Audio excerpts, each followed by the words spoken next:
If you walked along the white cliffs of Dover in Shakespeare's England, you would have seen children dangling from ropes hundreds of feet above the churning English Channel. They were not thrill-seekers or prisoners. They were workers in what the bard himself called a dreadful trade. These children were harvesting samphire, a succulent green plant that clung to the rocky outcrops, its fleshy stems worth their weight in silver in London markets. This same plant powered the greatest technological revolution of the medieval world. Its ashes built the stained glass windows of Europe's soaring cathedrals. Its vitamin-rich shoots saved sailors from the horror of scurvy. And then, like so many ancestral foods, it was forgotten. This is the story of samphire, the plant that built civilization's windows and kept sailors alive on the edge of the world. Welcome to Ancestral Yields. If you want to grow a garden that connects you to the deep history of human survival, hit that like button and subscribe. Let's dive into the mineral-rich world of the salt marshes. To understand the gravity of this plant, we have to begin not with food, but with light. In the year 1120, Theophilus Presbyter wrote what would become medieval Europe's most important industrial manual. He described the secret to making glass, the material that would transform European architecture from dark stone into luminous spaces filled with divine light. The key ingredient was not sand. It was samphire. The medieval glassmakers' process required extraordinary knowledge. Workers gathered armfuls of marsh samphire, known as glasswort, from tidal flats where few other plants could survive. These succulent stalks were dried and burned in massive stone furnaces. The resulting ash was rich in sodium carbonate, soda ash, a compound that when mixed with silica sand and lime, dramatically lowers the melting point of glass. Without samphire, medieval glass would have required impossibly high temperatures. By the 14th century, glassmaking had become one of Europe's most important industries, and glassmakers strategically located their workshops in regions where samphire grew abundantly. The Venetian glassmakers, who held a stranglehold on the secrets of crystal-clear glass, imported barilla, a type of saltwort closely related to samphire, from Spain by the shipload. The monopoly was so valuable that craftsmen who attempted to leave the island of Murano and share their knowledge faced the death penalty. Meanwhile, in England, Scotland developed a massive industry producing soda ash from kelp and other coastal plants. It was so lucrative that by the 18th century, an estimated 100,000 people in the Western Isles of Scotland worked in kelping during the summer months, harvesting and burning seaweed and samphire to feed the glass industry. The connection between samphire and civilization's greatest architectural achievements runs deeper than economics. When you stand inside Chartres Cathedral or gaze up at the rose window of Notre-Dame, you are looking at light filtered through samphire. The vibrant blues, reds, and golds that tell biblical stories to the faithful were made possible by the sodium carbonate extracted from these humble salt marsh plants. Medieval Europe's artistic and spiritual revolution was literally built on the backs of the glasswort gatherers, the men, women, and children who worked the dangerous coastlines to harvest this plant. But samphire's story does not begin in medieval Europe. The ancient Egyptians and Syrians were using samphire's cousin plants, the saltworts, to make glass as early as 3000 BCE. Chemical analysis of ancient glass from the Nile Delta reveals the unmistakable signature of halophyte plant ash, high in sodium with trace elements that could only come from plants that grew in salty soil. The first glass beads, the first vessels, the first windows, all required the sodium flux that only plants like samphire could provide. In a very real sense, samphire was the chemical key that unlocked humanity's ability to manipulate light itself. Then, in the late 1500s, William Shakespeare walked through Dover on his way to London. He was a frequent traveler on this route, and the dramatic white cliffs of Dover left an indelible mark on his imagination. In 1606, when he wrote King Lear, he immortalized the samphire gatherers in one of English literature's most vivid passages. Edgar, leading his blinded father to what the old man believes is the edge of a cliff, describes the dizzying height by saying the crows flying midway down look as small as beetles, and then adds, "Halfway down hangs one that gathers samphire, dreadful trade." Shakespeare's audience would have known exactly what he meant. Rock samphire, or Crythmum meridimum, grew on the vertical cliff faces where no other plant could survive. It was a premium crop, its fleshy green leaves prized for pickling. The harvesting was done by the poorest members of society, often children, who were lowered by rope down the sheer chalk faces. They hung suspended hundreds of feet above the rocks and crashing waves, clinging to narrow ledges while plucking the aromatic stems. Falls were common. Deaths were frequent. The pickled samphire they harvested was transported in barrels of seawater to the markets of London, where it was sold to accompany meat dishes and ward off disease. One of the famous London street cries of the era was, "Iha, rock samphire, rock samphire." The gatherers risked their lives, and the wealthy paid handsomely for the privilege of tasting the sea. By the 19th century, rock samphire had become so popular in England that it was being harvested to near extinction. Entire cliff faces that once bristled with the plant were stripped bare. It became increasingly difficult to find, and the trade that Shakespeare had called dreadful finally died out, not from ethics, but from scarcity. The irony is bitter. Samphire's very popularity led to its disappearance from English tables, and by the early 20th century, most people had forgotten it existed at all. But samphire's importance as a food goes back much further than Shakespeare's England. The name itself reveals its ancient maritime connection. Originally, Samphire, it is a corruption of the French Saint Pierre, Saint Peter, the patron saint of fishermen. The plant was named for the apostle because every species that bore the name samphire grew in the salt-sprayed, rocky, or marshy places where fishermen worked. It was a food of the coast, of the edgelands, of the places where the ocean and the earth met. For Aboriginal Australians, samphire was not a luxury. It was a staple foraged for tens of thousands of years. In the volcanic plains of Victoria, the Gunditjmara people and other First Nations communities harvested the succulent shoots from salt lakes and coastal marshes. The fleshy stems were eaten raw or quickly blanched, providing critical vitamins and minerals. In the goldfields of Victoria, Aboriginal people harvested black seed samphire seeds and ground them into a cake called kurumi, demonstrating that samphire was both vegetable and carbohydrate source. The British colonists who arrived in Australia in 1788 largely ignored samphire.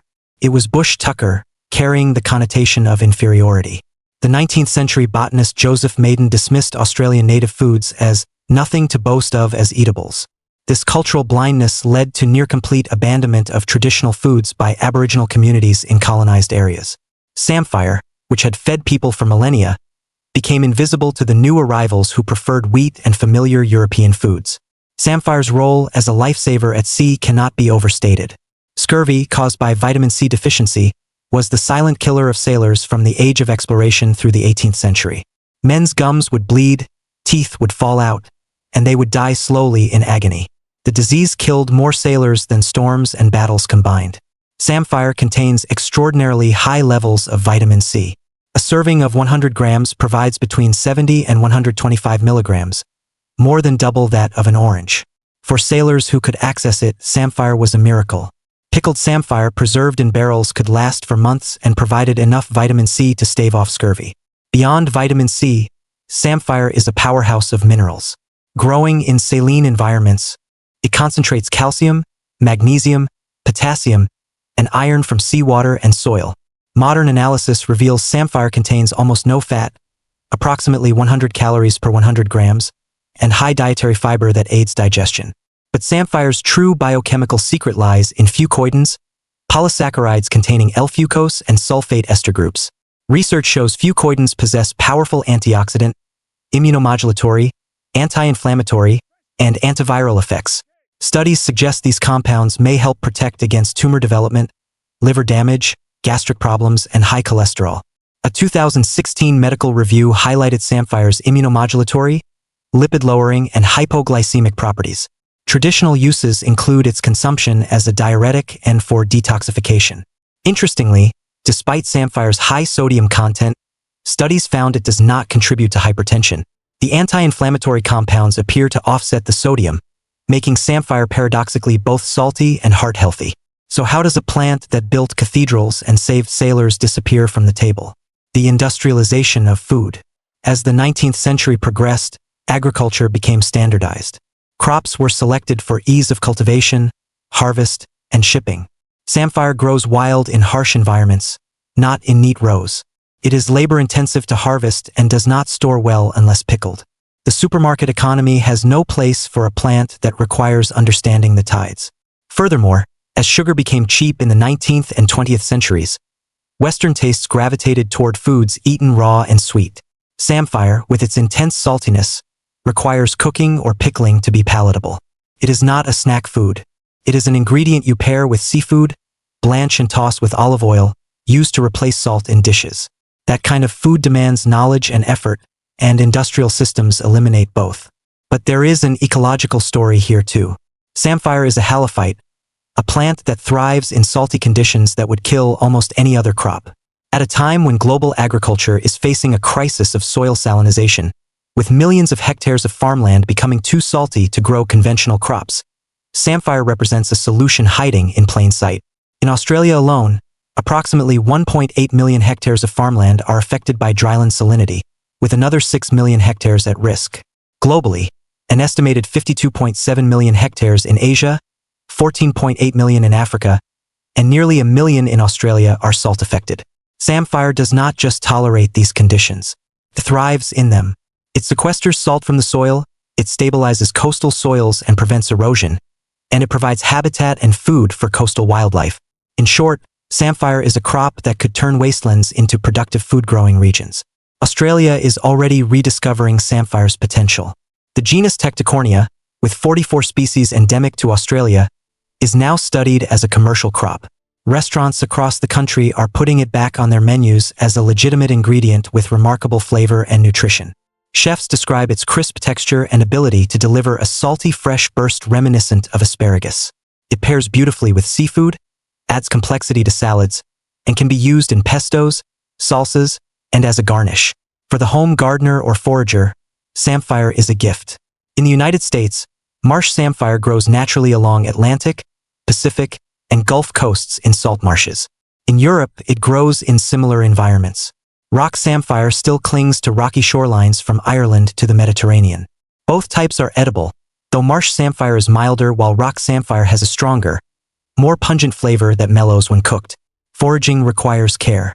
You must be certain of identification.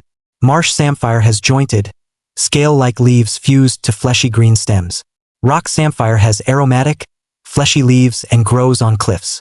Samphire is protected in some locations, so check local laws before harvesting. Avoid foraging near industrial sites, sewage outflows, or where herbicides are sprayed. Harvest responsibly, taking only what you need. If foraging is not practical, Samphire is increasingly available in specialty stores and farmers markets. It can even be grown in home gardens if you have saline soil or can simulate those conditions with containers, sand, compost, and slightly salty water. Cooking samphire is straightforward but requires restraint.